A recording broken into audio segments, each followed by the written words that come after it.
Again, the number to dial, 888 Ask Hank. First up today, Christopher listening in Michigan on the web. Hi, Christopher. Hi, Hank. How are you doing today? I'm good, thank you. Always a pleasure to call in and ask a question. My only disappointment is that as I've learned and grown, I don't have as many questions. But still enjoy listening all the time via podcast. But here's my question. It's kind of a technical question that was posed to me through a Facebook group where we kick around theology.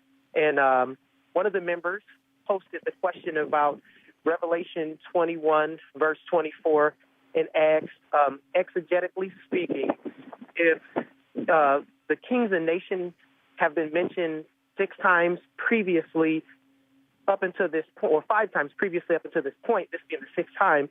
And he said because that's a common phrase and it's been used thematically throughout the book of Revelation, he takes that literally. And he believes that imagery that's being posed by John Nair lends to the doctrine of ultimate reconciliation.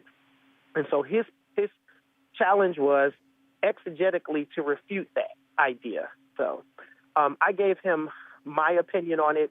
He didn't necessarily buy into it. And so I said, I'll call Hank and get his opinion on it.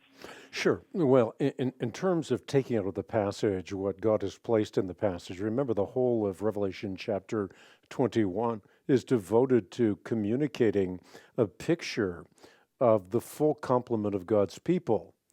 The 144,000, the 12 times 12 times 1,000, the great cloud of witnesses, the great crowd, if you will. The idea being the perfected bride that Jesus carries over the threshold of Jordan into a new Jerusalem. So this has nothing to do with those who are not redeemed.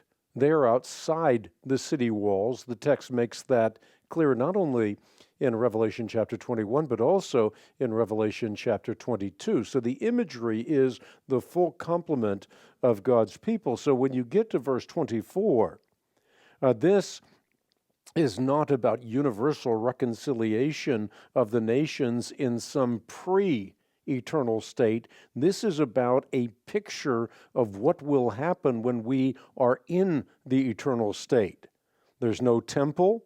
Why? Because the Lord God Almighty and the Lamb are the temple. The city does not need the sun or the moon to shine on it. Why? Because the glory of God gives it light and the Lamb is its lamp. And then the nations are going to walk by its light, and the kings of the earth will bring their splendor into it. On no day will its gates ever be shut. In other words, the glory and the honor of the nations will be brought into it. And this is a picture, again, of redeemed humanity. We know that because following on the heels of verse 24, we read that nothing impure will ever enter it, nor will anyone who does what is shameful or deceitful, but only those whose names are written in the Lamb's book of life. Again, the city, a picture of the full complement of God's people.